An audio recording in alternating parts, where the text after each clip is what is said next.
Bom, essa é a primeira live aqui, né, com o nosso presidente Joel Krieger do Confeia.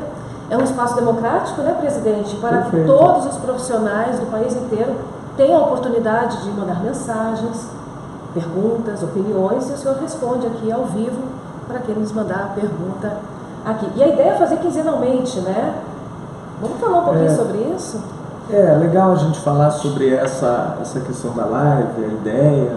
Né? Nós queremos nos aproximar dos profissionais, nós queremos nos aproximar das nossas empresas, né? Da engenharia, da economia, das geociências. Como fisicamente, pelo tamanho desse nosso Brasil, pela dimensão, é difícil nós estarmos próximos, a gente vai começar com essa política de ter essa live, né? De preferência a cada 15 dias, né? Vamos fazer sempre ampla divulgação, né? Do dia, do horário da live, para que a gente possa apresentar o que nós estamos fazendo, apresentar as principais ações que estão ocorrendo naquela semana, naquela quinzena, os grandes temas que nós estamos debatendo, e ouvir, principalmente ouvir os nossos profissionais, ouvir as suas sugestões, ouvir as suas críticas, quais são suas dúvidas, que muitas vezes a crítica ela é até pelo desconhecimento de alguma ação, então nós queremos esclarecer, mas ter a humildade também de ouvir as críticas, e nós sabemos que também existem críticas. Todas são bem-vindas, né? É democrático, o espaço é democrático, pode ficar absolutamente à vontade. Vamos procurar atender a todos. Claro que numa primeira live não dá para responder a todos e todas as perguntas, mas como vai ter uma sequência, então a gente vai tratando os temas à medida que vão chegando e programando os temas para as próximas lives. E fica a dica também, né, de quem quiser também acontecer alguma coisa, ter uma pergunta na hora, entra no site do Confeia, deixe lá sua mensagem e que a gente vai aqui resolvendo e colocando na lista das perguntas para fazer. E eu vou começar já então com a primeira pergunta, que não é uma pergunta, é uma afirmação. Ontem o Confeia participou de uma audiência pública no Ministério da Economia para falar sobre o pregão eletrônico que está em discussão. E parece que é uma briguinha que o senhor vai ter que explicar para a gente melhor aí, para quem participa já sabe o que é o pregão eletrônico, mas explique para a gente como é que foi a audiência ontem. Nós tivemos ontem essa audiência, né, no Ministério da Economia, e esse tema é um tema que nós já vemos há um certo tempo acompanhando aqui na nossa gestão no Conselho Federal de Engenharia, né, e Agronomia. A nossa preocupação é com essa forma de contratação, porque ela não preserva o trabalho intelectual, não preserva o trabalho das empresas, né? Onde nós temos essa sequência de lances sucessivos, e aí se nós saímos de um orçamento de uma obra, né, orçada por 1.000, de repente tem 30, 40, 50, chegou a casos de ter 70% de desconto para executar a obra. Não que a gente seja contra preços menores, mas isso tem que ter uma razoabilidade. O que tem acontecido com esses descontos excessivos e que a gente chama de mergulho de preço, né? A gente avalia que são duas hipóteses que podem estar acontecendo. Se o orçamento da obra foi feito dentro de uma normalidade, com preços médios de mercado, não é possível dar 50%, 60% de desconto, não existe margem para isso, né? Então, se o orçamento está correto, o orçamento inicial, que balizou a licitação, esses descontos são excessivos, e aí o risco é que a obra não seja concluída, é que a obra tenha uma baixa qualidade. A gente até diz que durante esses lances sucessivos pode estar ocorrendo a mutação do projeto. Quer dizer, o que eu posso fazer para simplificar a obra, para que eu possa dar um desconto maior, e entra numa espiral de desconto que não atende o interesse público, porque essa obra pode não ter qualidade, essa obra pode não ser concluída, essa obra pode necessitar de aditivo, e nós não vamos ter a qualidade desejada. De outro lado, se esse desconto é correto, digamos assim, e a obra pode ser executada, então nós erramos no orçamento. O orçamento não poderia ser aquela 1.000 unidades lá. Cálculo, né? Uma parte de cálculo. Tem todo um conhecimento de engenharia na hora de elaborar o orçamento. Então essa é a grande preocupação nossa, né? Por isso que nós temos esse posicionamento contrário ao pregão eletrônico, né? Nós entendemos que essa questão dos lances sucessivos não são possíveis, inclusive nós entendemos que é um equívoco tentar colocar que obras e serviços de engenharia são serviços comuns. A nossa atividade, a atividade de engenharia, da agronomia, das geociências, é um trabalho especializado por natureza. né? É um trabalho que requer um conhecimento técnico, que requer uma capacidade científica muito grande. Então, o nosso trabalho é especializado. Então, a lei que regulamenta o pregão, a lei do pregão, ela fala de serviços que são exatamente serviços comuns. No nosso caso, que nós vamos entregar alguma coisa futura, que ele não está pronto ainda, ele vai ser construído, a obra vai ser executada, o projeto vai ser executado, então não é compatível esta forma de contratação. Então, a gente entende que é possível uma contratação eletrônica, é possível que a licitação seja eletrônica, mas essa forma do pregão, os lances sucessivos, né, eles seriam nocivos, não só ao interesse da boa engenharia, como o interesse da administração pública, mas principalmente da sociedade. Porque aquela obra, aquele serviço paralisado, nós temos aí um número grande de obras paralisadas, qualquer pessoa no Brasil diariamente passa por uma obra paralisada. Né? Essa obra paralisada, ela inclusive é mais cara do que a corrupção, porque além de se gastar uma quantidade imensa de recurso, não existe a obra. Então, é bem complicado, por isso que nós participamos ontem na audiência, junto com outras entidades, com presidentes de CREA, que estiveram junto conosco, com a CEBIC, com a CNI, e temos esse posicionamento contra o pregão eletrônico. E tem um encontro semana que vem também, né? Já tem uma definição para continuar. O desdobramento dessa reunião, nós abrimos esse canal de diálogo com o Ministério da Economia, então na próxima semana nós vamos fazer reuniões com o Ministério da Economia para levar de maneira mais robusta esses nossos argumentos, junto com a CEBIC, junto com o Sinduscom, junto com a CNI, para que a gente possa ter argumentos e reverter essa situação que não é do interesse nem da engenharia, nem da sociedade brasileira. Boa sorte, vai dar certo. Agora vamos para as perguntas, vamos lá. Bom, a pergunta que vem aqui é do Ederson Alves de Belém, do Pará. Pergunta o seguinte: no início do ano, o Confea e os CREAs recebem muitas manifestações referentes à cobrança da anuidade. O Ederson Alves de Belém do Pará quer saber para onde vai esse dinheiro do benefício que é dado no início do ano? Onde é investido? Excelente pergunta, né? Ederson, Ederson. Excelente pergunta, Ederson, se estiver nos assistindo aí em Belém do Pará, essa pergunta não é apenas sua. Milhares e milhares de profissionais fazem essa pergunta e alguns, inclusive, insatisfeitos, digamos assim, com a cobrança da anuidade. Na realidade, o que nós temos? A anuidade, ela é dividida em duas partes. 85% da anuidade cobrada, ela fica com o Conselho Regional, né, com o CREA, com o Conselho Regional. E 15% vem para o Conselho Federal.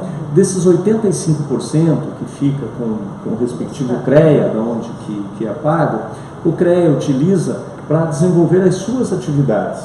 As atividades de fiscalização, as atividades de valorização profissional, as atividades de relações institucionais com as suas entidades de classe, com as suas instituições de ensino, né, para que ele possa manter a sua estrutura, para que ele possa atender o seu ato do ofício, né, para que a gente possa garantir que as obras, que os serviços de engenharia tenham um acompanhamento da fiscalização, para que a gente possa fazer ações, né, treinamentos, cursos, junto com as entidades de classe, com as entidades de ensino, que possam valorizar as nossas profissões, que possam qualificar os nossos profissionais, enfim, atividades na base profissional dentro do próprio Estado.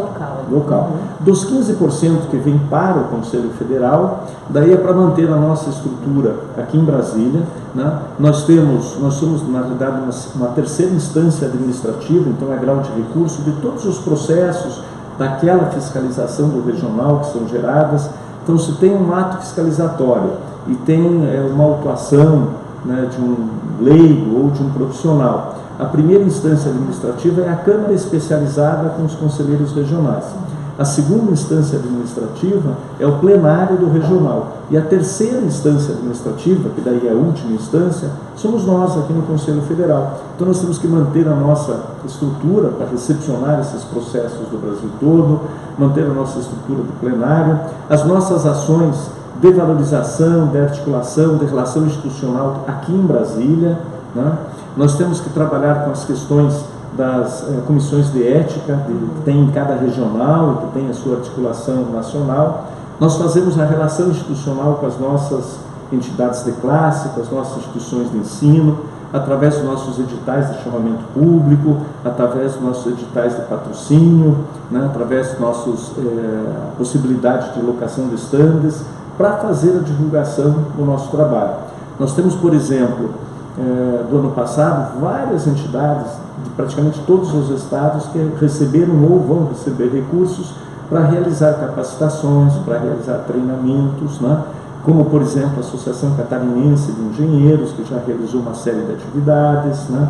A Associação de Engenheiros, Arquitetos e Agrônomos de São José do Rio Preto, né? Temos a Associação Nacional de Engenheiros de Segurança do Trabalho, que realizou o seu congresso, nós estivemos lá presentes com eles. Tudo é recurso. Tudo é recurso. Nós vamos ter o Congresso Brasileiro de Agronomia, né?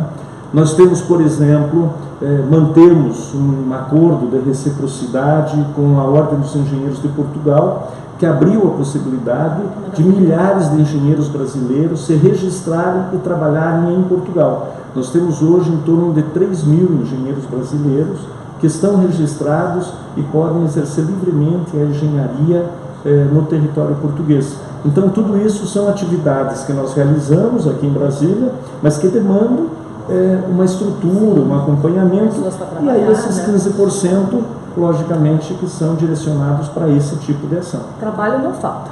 Trabalho não falta, né? Trabalho não Mas falta. tem mais pergunta, vamos lá. Presidente Joel, ela veio do engenheiro civil Luiz Henrique Spirandelli, espero que eu tenha falado correto, de Franca, em São Paulo. Ele quer saber o seguinte: por que os servidores públicos municipais não recebem o piso salarial de engenheiro mesmo? Eles querem saber como é que a gente trabalha o piso salarial do engenheiro. Sim, o concursado e o não concursado. Perfeito. Tem uma lei que a gente tem que respeitar quando é concursado, sim, né? E eu acho que é aí que entra a questão que ele quer saber. Essa questão, Luiz Henrique também, um abraço para o Luiz Henrique, né, de Franca, né? Franca, São Paulo. Obrigado também da pergunta, está nos acompanhando. Essa é a questão do salário mínimo profissional. Tem uma lei federal que regulamenta o salário mínimo profissional, que é a Lei 4.950-A. Essa lei, quando ela foi criada, a proposta original era de que tivesse o salário mínimo profissional para os engenheiros, tanto da iniciativa privada como do setor público. Então, na prática, tanto os que são seletistas como os que são estatutários. Só que quando foi a promulgação dessa lei, à época, né, ela foi vetado a parte do servidor público, do estatutário. Então a lei é vigente, a lei do salário mínimo profissional, essa lei 4.950-A, mas ela vale para todos os funcionários que são seletistas. Os que são estatutários não estão cobertos por essa lei. Tem uma explicação, à época, que eu não estou aqui nem sendo a favor, nem sendo contra, que é a questão orçamentária do poder público, né? E aí, hoje, então, o que os CREAs podem fazer a fiscalização, o que o CONFEA está trabalhando? Os CREAs que acompanham o exercício profissional, né, e eu era o presidente do CREA Paraná, na gestão aí anterior lá do CREA Paraná, atualmente é o presidente lá, Ricardo Rocha, mas eu estava na presidência, e nós já fiscalizávamos o salário mínimo profissional nas empresas, né? Mas do grupo seletista, porque do grupo estatutário não tem o amparo da lei. O que nós estamos fazendo aqui no Conselho Federal? Nós estamos trabalhando no Congresso Nacional para que a gente possa ampliar o benefício do salário mínimo profissional para os estatutários, ter essa previsão legal. Então nós temos que aprovar uma lei no Congresso Nacional. E também estamos trabalhando fortemente para que a gente possa criar a engenharia como carreira de Estado, para que ela possa ser reconhecida como carreira de Estado, como tem na área, por exemplo, do direito, a questão dos procuradores, né? Tem toda a procuradoria, e nós temos fazendo aqui um paralelo, se existe uma Advocacia Geral da União, uma AGU, nós possamos ter uma Engenharia Geral da União, que a gente possa ter uma carreira própria, que possa ter um quadro próprio e que possa daí ter a contratação, né, dentro desse quadro, e esses profissionais podem trabalhar em todas as áreas do governo federal e depois a reciprocidade nos governos estaduais e municipais. Então são dois caminhos que nós estamos tentando, junto ao Congresso Nacional, para resolver. O que está mais adiantado é essa questão da engenharia com carreira de Estado. Ela já está no Senado, Nós tínhamos já a possibilidade de entrar na pauta agora no mês de dezembro, mas daí na circunstância de final de ano legislativo, mudança de governo, acabou não sendo pautado. Agora, com a retomada do Congresso Nacional, nós pretendemos conseguir colocar na pauta, e se aprovarmos essa questão da engenharia como carreira de Estado, quando a gente fala engenharia, agronomia, geociências, aí inclui inclusive a arquitetura também como carreira de Estado, né, nós vamos ter um grande avanço, e essa questão salarial vai se resolver com a engenharia. Infelizmente não é só da área da engenharia também, né? Outras profissões também passam por isso, o público e o privado. Exatamente, né? Então, exatamente, tem essa diferenciação. Então, objetivamente, a pergunta é do Luiz, por que o setor público? Porque não tem esse amparo legal, porque a época foi vetada. É só os selitistas que têm esse amparo da lei. Ainda não tem, né? Ainda não tem, teremos, se Deus mas quiser. Espero que em breve a gente possa ter. Consiga ter uma boa notícia aí, uma boa resposta para o Luiz. Outro questionamento recorrente de diversos profissionais é em relação aos cursos de engenharia 100% à distância.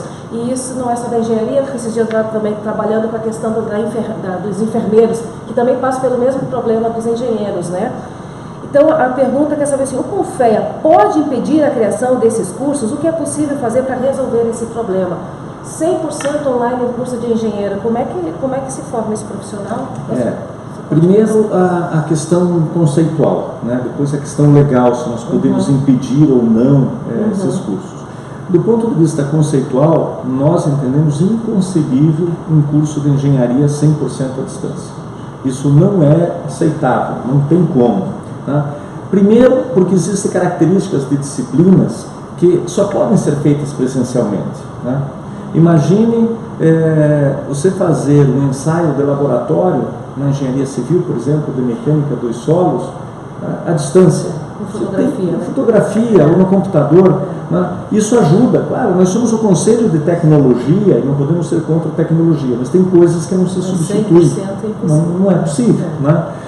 Um laboratório de química, como é que você vai trabalhar com produtos químicos se você nunca viu um produto químico, você só viu na tela do computador? Né? Você tem que ter esse contato. Além dessa questão do contato, tem outras questões que no convívio do dia a dia da universidade formam habilidades para os profissionais. O relacionamento interpessoal, o aprender a trabalhar em equipe, e a engenharia trabalha muito em equipe, né? O relacionamento com outras áreas de conhecimento, né? A própria formação da sua rede de contatos. Então, esse convívio nos cursos, na sala de aula, nas escolas, ele também faz parte da formação de habilidades importantíssimas, né, para os nossos profissionais. Claro que nós entendemos que às vezes tem pessoas que estão em regiões longínquas, que não têm um curso de engenharia, né, mas nós precisamos preservar um mínimo, né, de qualidade nos nossos cursos, tanto presenciais como à distância. E por várias razões, então, nós entendemos que não é possível termos cursos de engenharia 100% à distância. Claro que dos cursos ditos presenciais, é possível ter uma carga horária à distância. Hoje já é possível nós termos 20% à distância. Saiu recentemente uma regulamentação que, para algumas áreas de conhecimento, poderia se ampliar para 40%. O próprio Ministério da Educação reconheceu que para a engenharia não é possível ampliar, ele limitou, né? Então aquela ampliação de rede, ela acabou ficando no limite dos 20%, né? Então nós, conceitualmente, nós entendemos que não é possível. Agora, legalmente, o CONFEA pode impedir a abertura de um curso 100% à distância? A resposta bem objetiva é não, né? Porque quem tem a legalidade, quem tem o poder estatal de permitir a abertura de um curso ou não, é o Ministério da Educação. Então, as escolas de engenharia se relacionam com o Ministério da Educação e o Ministério da Educação que autoriza ou não a abertura desses cursos.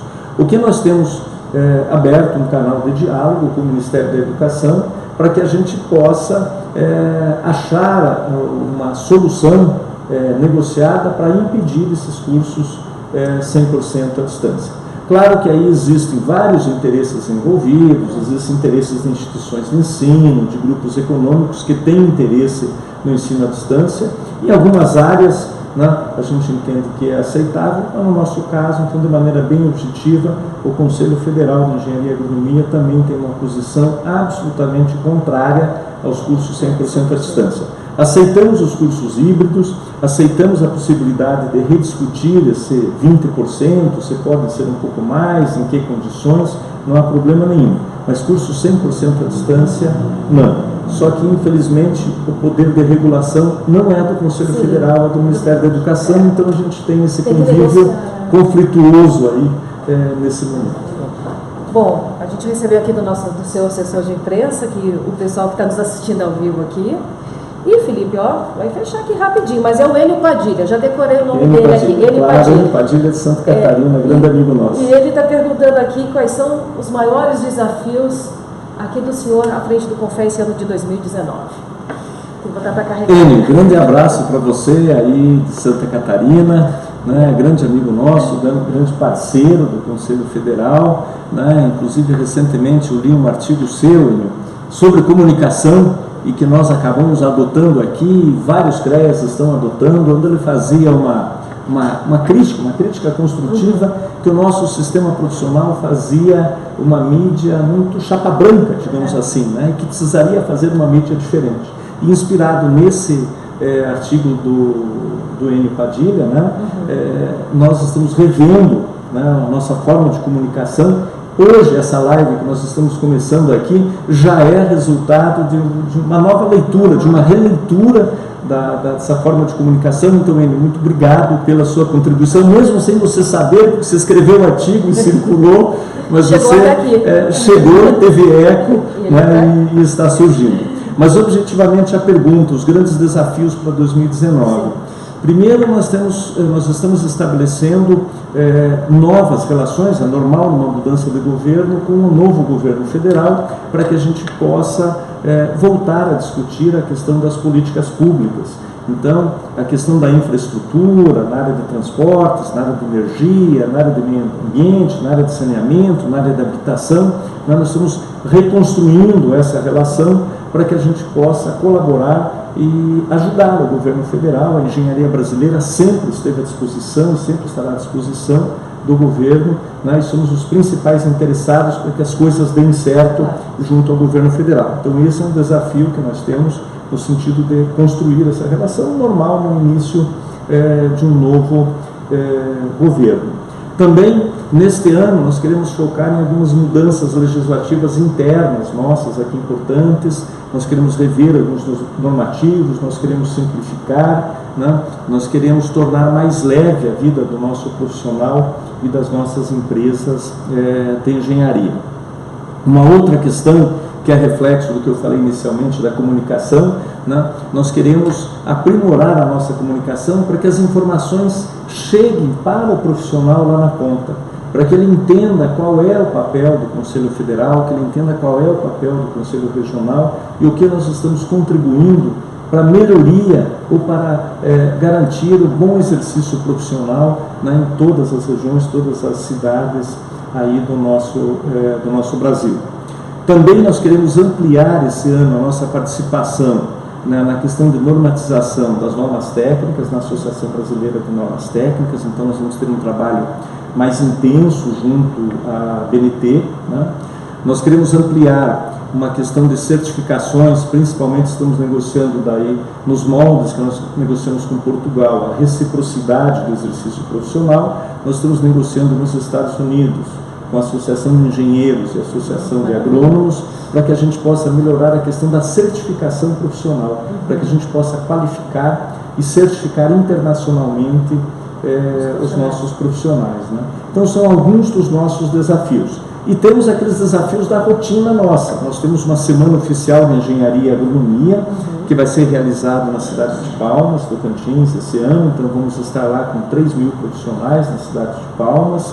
Nós vamos ter o nosso 10º Congresso Nacional de Profissionais, que vai ser realizado. Esse Congresso Nacional de Profissionais é o nosso congresso que estabelece as grandes metas, as grandes diretrizes para o triênio, né, realizado a cada 3 anos.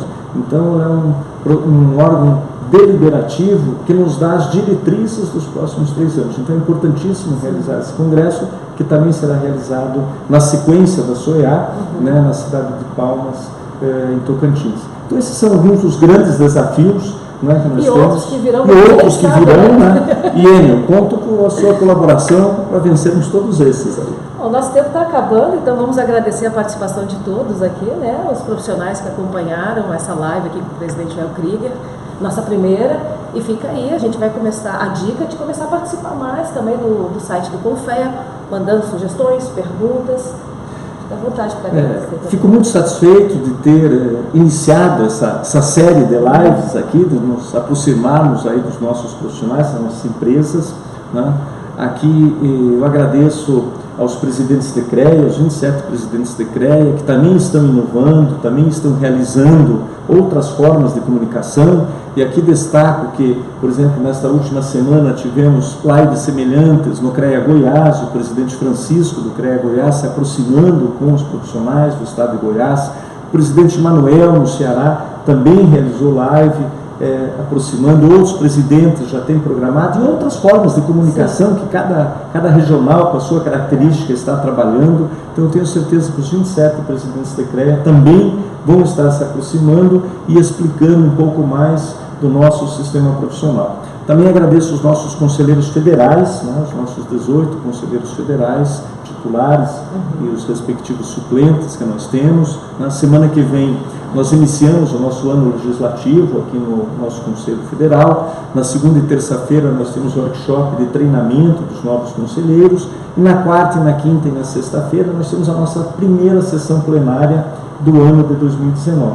E é importantíssima a participação de todos os conselheiros, né? E com certeza nas próximas lives nós provavelmente teremos conselheiros participando junto, então teremos 2, 3 pessoas, um bate-papo maior, para que a gente possa aproximar e tornar conhecido também o trabalho de todos os conselheiros federais importantíssimos. E também agradecer aqui o corpo funcional, né, do Conselho Federal, todos os nossos empregados do Conselho Federal que junto conosco tocam essa excelente ação em valorização da engenharia, da agronomia, das geociências. E agradeço a todos que estão nos acompanhando ou que vão nos assistir oportunamente, né, pela possibilidade de dialogar, e manda suas perguntas. Mesmo que não tenha sido respondido hoje, nós fazemos essa seleção e aí nas próximas lives a gente vai em grupo discutir os temas que estiverem sendo apresentados pelos profissionais. Então agradeço a todos, uma excelente tarde, e estamos aqui à disposição no Conselho Federal. Até a próxima então. Obrigada. Até a próxima.